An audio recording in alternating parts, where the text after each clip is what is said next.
예, 이제부터 그럼 본격적으로 바이오 혁신 토론회 진행을 하겠습니다. 이 전반에 대한 내용이 다뤄지는 만큼 효과적인 토론을 위해서 크게 두 가지 주제로 토론을 진행하도록 하겠습니다. 첫 번째는 규제 혁신과 관련된 토론, 그리고 두 번째는 성장과 글로벌 경쟁력 강화와 관련한 토론을 진행하겠습니다. 토론은 자유로운 방식이고요. 예, 손을 들어주시면 진행자가 발언 기회를 드리겠습니다. 많은 분들이 발언하실 수 있도록 한 번의 발언 시간은 1분 30초를 넘지 않도록 부탁을 좀 드리겠습니다. 자, 그럼 규제 혁신과 관련한 토론을 시작하겠습니다. 사실 이 바이오 분야라는 것이 우리 국민의 안전, 경제, 안보 정말 이 모든 분야에 닿아 있는 분야인 만큼 이 규제와 관련해서도 의견을 내실 분이 많을 거라고 봅니다. 이 주제에 대해서 발언하실 분 손 들어주시면 제가 첫 번째로 가장 먼저 빠른 속도로 손을 들어주셨습니다. 본인 간략한 자기소개를 좀 해주시고요. 발언해 주십시오. 알테오젠의 이영필 부사장입니다. 지금 직무는 제품 제조하고 품질에 대한 책임을 맡고 있습니다. 제가 규제 건의에 대해서 한 가지 말씀을 드리겠습니다. 기존에 신약을 개발하고 의약품을 개발하는 회사들은 다들 제약회사에 출발했습니다. 그 얘기는 무슨 얘기냐면 그러니까 제조 시설을 가지고 출발을 했습니다. 그런데 이 바이오텍 회사들 같은 경우에 R&D에서 출발을 하다 보니까 제조 시설이 없습니다. 그런 가운데 제품을 개발을 해서 허가까지 가야 되는데 그 경우에 있어서 이 개발사는 위탁 제조를 하게 되고 그다음에 CMO는 그러니까 수탁 제조를 하게 돼 있습니다. 그 가운데 있어서 위탁 제조 회사가 가질 수 있는 권한이 거의 없습니다. 그러니까 제품의 제조에 대한 거라든지 품질에 대한 책임을 질 수 없기 때문에 전적으로 CMO한테 맡겨야 되는 거고 CMO의 역할들이 나눠져 있을 때 이게 그러니까 각자의 책임 소재가 불분명합니다. 그런 측면들에 있어서 그러니까 현재 그 CMO하고의 이슈들이 발생을 하고 있고요. 또 하나는 두 번째로 말씀드리면 그러니까 위탁 제조업을 하게 되면 실질적으로 내부에 품질 시스템을 갖추었음에도 불구하고 품질에 대한 평가를 전혀 할 수 없는 그렇게 되어 있는 부분들이 있습니다. 그렇기 때문에 저희들이 개발 단계에 있어서는 여러 가지 개발 단계의 품질 검사를 해야 되는 부분들이 있는데 그 회사 내의 품질 시스템이 글로벌 수준에 만족을 해서 FDA나 EMA의 인정을 받았음에도 불구하고 국내 현재 식약처 이 약사법상에 있어서는 그러니까 이 제조 시설이 없어서 GMP가 없는 경우에서는 아무런 이 GMP적인 행위를 못하게 돼 있는 그런 제약들이 있습니다. 이 부분은 그러니까 제가 봤을 때 그동안에는 사실은 이슈가 안 됐는데 우리나라 이 바이오텍이 발전됨으로 해서 기존의 R&D에서 제품을 허가를 받고 사업하는 단계에 이제 접어들면서 이러한 이슈들이 공통적으로 발생을 하고 있습니다. 그래서 기존의 제도는 그러니까 그 기존 제약업 범위 내에서 움직였는데 바이오텍 회사들이 성장하는 데 있어서의 기존 규제들이 어떻게 되는지 좀 살펴봤으면 합니다. 그런데 약사법을 사실은 들여다보면 절대 제가 말씀드리는 게 안 된다는 얘기가 없습니다. 그런데 그러니까 실질적으로 그러니까 우리 그 식약처나 이렇게 대면을 해보게 되면 이 민원 안내서나 그리고 이제 공무원 지침서에 있어서는 그러니까 이 해석상에 있어서 이게 안 된다는 부분들이 많이 작용을 하고 있기 때문에 이러한 부분들을 좀 검토해서 좀 개선을 해 주실 수 있는 걸 제가 건의드립니다. 예, 고맙습니다. 식약처장께서 잠깐 지금 당장 대안이 있으면 결론만 말씀해 주시고 아니면은 나중에 검토해 주도록 하시죠. 네, 현재 한 가지 방법으로는 식약처의 시험 검사 기관으로 지정을 받으시면 업체에서도 품질 관리를 직접 하실 수가 있습니다. 기타 상세한 사항은 나중에 다시 말씀드리도록 하겠습니다. 그 부분은 법률을 개정하거나 그러지 않아도 해결책이 있어요? 네, 식약처가 시험 검사 기관을 지정하고 있는데요. 업체가 시험 검사 기관으로 지정을 받으면 위탁 판매 업자가 품질 관리를 직접 하실 수가 있습니다. 그런 것에 대해서 좀 더 안내드리도록 하겠습니다. 네, 부당한 문제 지적은 아니라는 취지 같고 현행 법령 범위 내에서도 해결이 충분히 가능하다 그런 취지로 보여지네요. 네, 나중에 다시 소통하도록 하시죠. 예, 고맙습니다. 첫 번째는 위탁 생산, 위탁 제조, CDMO와 관련된 의견을 주셨고요. 예, 3분을 넘게 말씀하셨습니다. 제가 많은 분들께 기회를 좀 드리고 싶은데 뒤쪽에 계신 분들 갔다가 또 테이블에 계신 분들도 기회를 드리겠습니다. 네, 네, 꼭 마이크 뭐 전달해 주십시오. 의견도 자유롭게 내십시오. 네. 네, 발언 기회 주셔서 감사합니다. 혁신신약개발은 오름테라퓨틱 코스닥 상장사 대표 이승주라고 합니다. 제약바이오 산업 도약을 위한 자본 혁신 방안에 대해서 제안을 드리고 싶은데요. 제약바이오 산업이 아주 독특한 게 막대한 R&D 비용을 대부분 유상증자를 통해서 의존하기 때문에 그 나라의 자본 시장의 건강이 곧 그 나라의 바이오 산업의 그 명운을 좌지우지하는 셈입니다. 다행히 우리나라에는 코스닥이라는 좋은 시장이 있어서 매우 감사하게 생각을 하고요. 제가 말씀드리는 거기서 더 점법을 하기 위해서 무엇을 해야 되는지 좀 말씀을 드리고자 합니다. 작년 10월 국회 정무위원회 국정감사에서도 지적이 됐듯이 지금 한국은 단 하나의 시장 운영 주체가 기업 심사, IPO 심사 및 시장 감시 기능까지 모두 같이 하는 구조적인 한계를 갖고 있습니다. 이러한 과도한 집중력은 기업의 선택권을 제한할 뿐만 아니라 시장 전체의 발전의 속도를 늦출 수가 있습니다. 미국의 경우는 지금 나스닥과 NYSE가 독자적인 회사가 서로 경쟁을 하여 바이오 회사의 상장을 유치하면서 계속 자본 시장이 혁신을 하고요. 중국도 마찬가지로 복수의 거래소사가 경쟁을 하고 국가가 시장 감시하는 독자적인 기구를 만들어서 시장 감시 기능은 따로 이렇게 하는 선진적인 구조입니다. 그래서 저희가 중국이나 미국 업체랑 경쟁을 하려면 사실 자본에서 밀리고 있는 상황입니다. 그래서 제가 볼 때 해법은 좀 명확하고요. 시장 감시 기능을 좀 따로 분리해서 좀 철저하게 시장 감시를 하는 독립기구를 만들고 복수의 상장을 여러 회사가 경쟁할 수 있는 선진적인 구조를 만들어서 상장의 다양화와 혁신화를 해서 우리나라 자본 시장도 선진화가 되어서 MSCI 선진국 지수에도 들어가서 해외 자본이 국내에도 좀 들어와서 저희 회사 같은 회사에 좀 투자를 하고 함으로 해서 다 같이 제약바이오의 선진화가 되는데 도움이 됐으면 싶습니다. 경청해 주셔서 감사합니다. 시장은 경쟁적으로 조성할 수 있게 하고 감시 기능은 떼 가지고 별도로 하자 그 말이에요. 간단히 한번 의견 한번 얘기해 주시죠. 예, 아마 이제 IPO나 정자를 통해서 그 막대한 R&D 자금을 이제 조달할 필요성에 대해서는 공감을 하고 있습니다. 근데 이제 대한민국은 지금 이 시장 내에서 그 거래소라는 좀 큰 기업이 올라가는 시장이 있고요.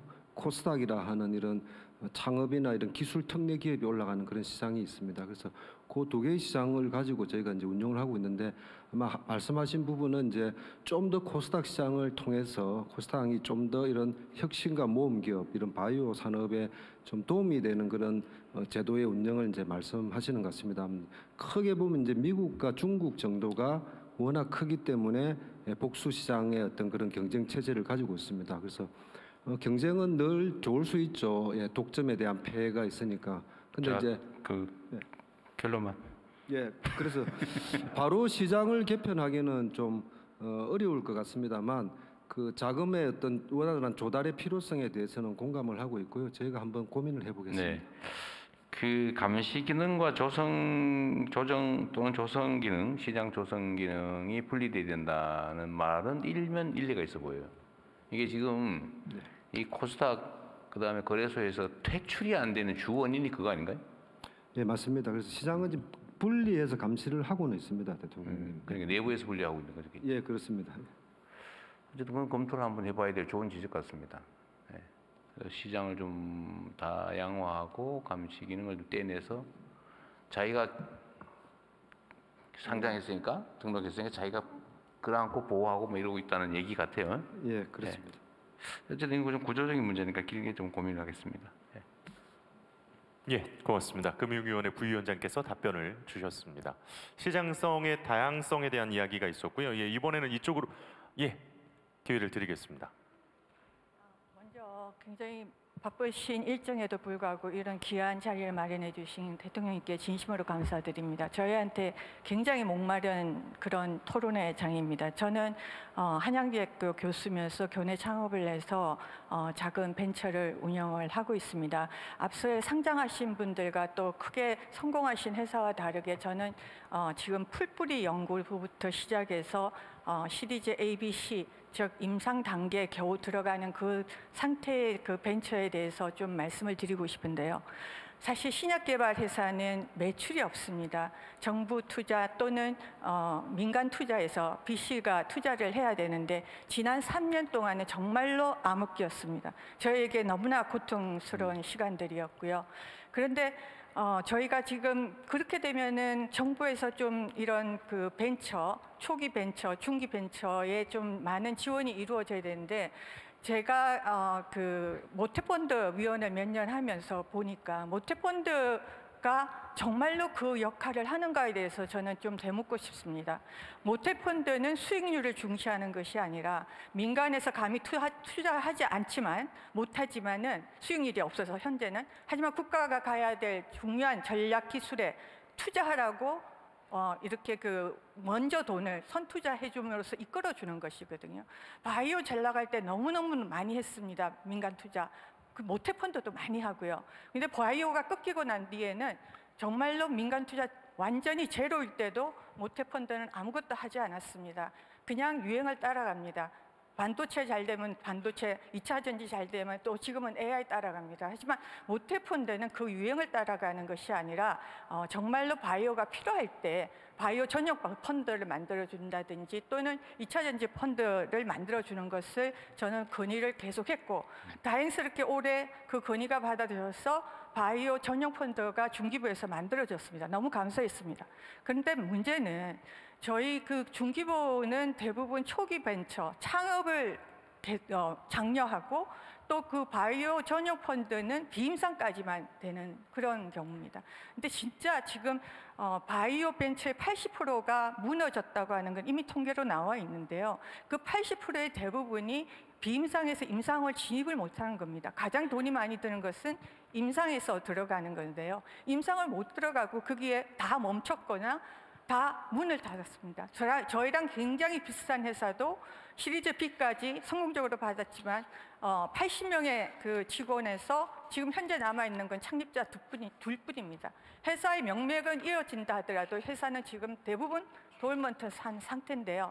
오늘 나눠주신 자료 굉장히 감사합니다. 그 10페이지를 보시면 여전히 정말로 필요한 임상 1, 2상에 필요한 돈은 500억입니다. 그리고 초기 창업 뭐 이런 데 그거 하면 개수는 초기 창업에 400억을 하든 500억을 하든 개수는 굉장히 많이 나옵니다.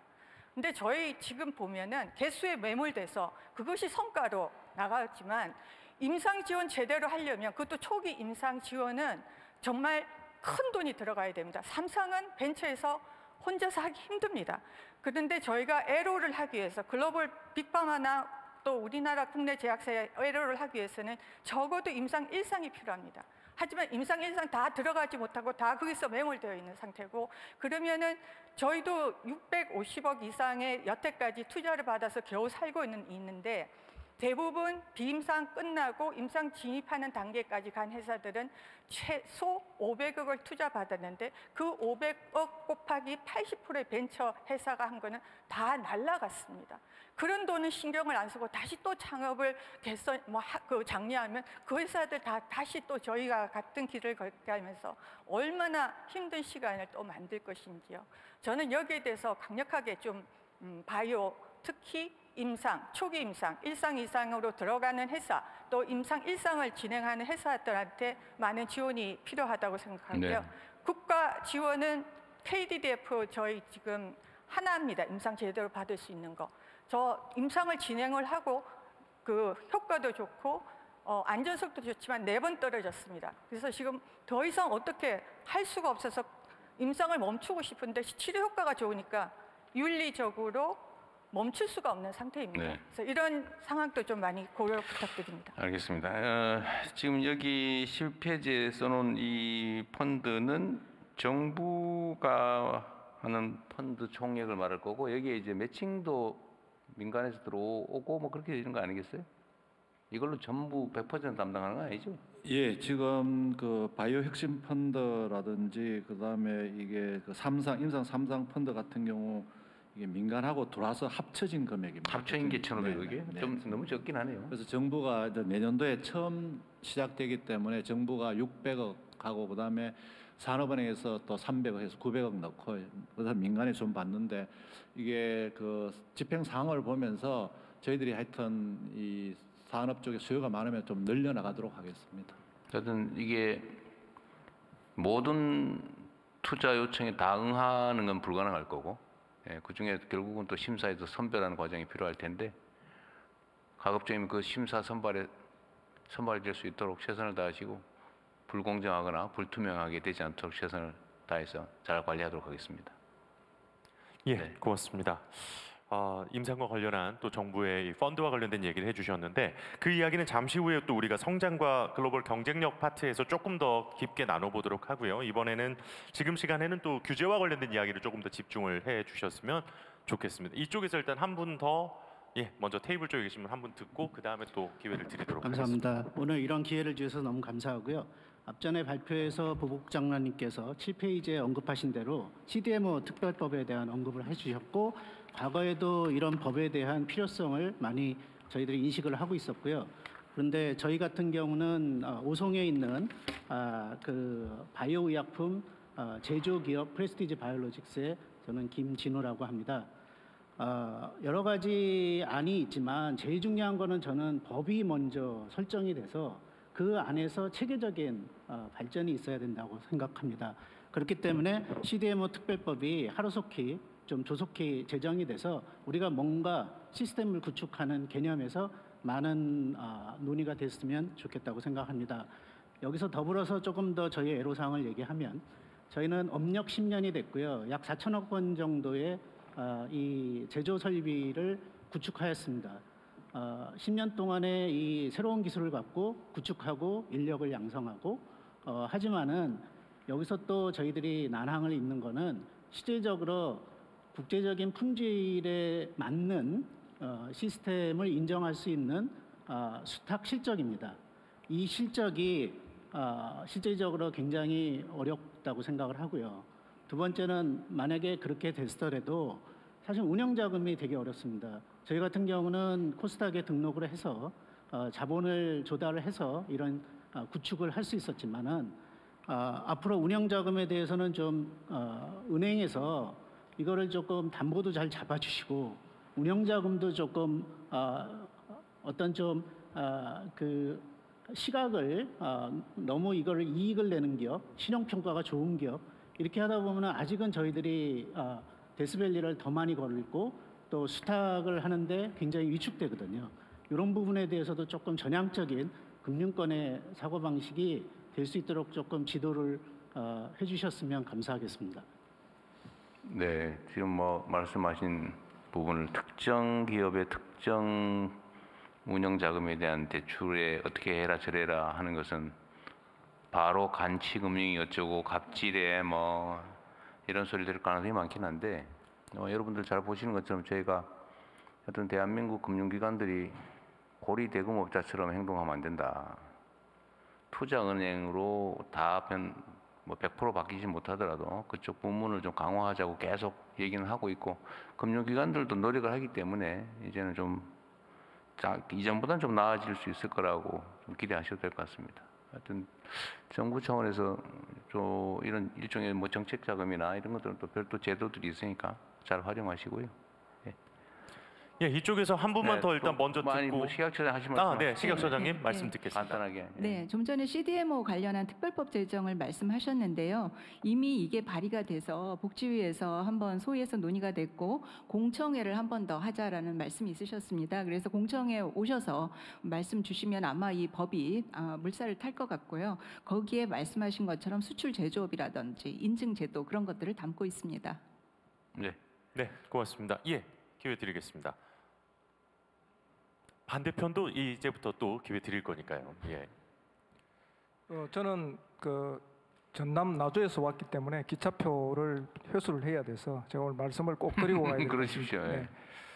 저는 전남바이오진흥원장 윤호열입니다. 제가 기업에서 이제 35년 있다가 지금 기관장으로 2년 조금 넘게 했는데요. 조금 전에 여러 가지 뭐 복지부나 그 식약처에 뭐 여러 가지 제안상도 많고 하지만은 초기 삼성 바이오 CDMO라든지 바이오 시밀라 부분에서 한국의 식약처와 또 그 백신 개발했던 코로나 때 백신했던 그 보건복지부의 그 분투는 정말 저는 같은 동지로서 느낄 정도로 최선을 다했다. 그리고 아주 좋은 결과를 가져왔다. 그렇게 해서 격려를 한번 드리고 싶습니다. 제가 오늘 드리고 싶은 말씀은 이 전남 이쪽에는 지금 이제 전남도 그렇고 울산도 그렇고 서산도 보면 지금 석유화학 부분이 아주 심각한 구조조정의 측면에 있는데 이 부분은 한국만 겪는 부분은 아닙니다. 과거에 유럽도 겪었고 일본도 겪었는데 유럽은 슬기롭게 바이오 쪽으로 전환을 잘 했습니다. 그래서 이번에 그런 어떤 석유화학 업체들이 바이오 쪽으로 전환을 하면 좋겠다. 그리고 정부가 그 부분에서 좀 더 적극적으로 지원해 주시면 좋겠다. 또 하나는 현재 가장 가슴 아픈 부분이 결국 근로자들 아니겠습니까? 그래서 근로자들이 가장 빨리 전환할 수 있는 부분이 바이오로 전환하는 겁니다. 왜냐하면 공정이나 이런 부분들이 아주 유사하기 때문입니다. 저도 화학회사에 있다가 바이오로 와서 비교적 잘 지냈습니다. 그래서 기업들이 그렇게 전환할 수 있도록 하고 또 하나는 그 지역에 해당 지역들이 예를 들어서 전남고 강주 부분은 석유화과 철강이 전체 GRDP의 70%입니다. 그러면 그 산업을 좀 대체할 수 있도록 바이오 헬스 부분을 적극적으로 좀 지원을 해주시면 산업의 전환과 인력의 전환이 같이 일어날 수 있는 좋은 계기가 될 것으로 생각을 합니다. 고맙습니다. 네.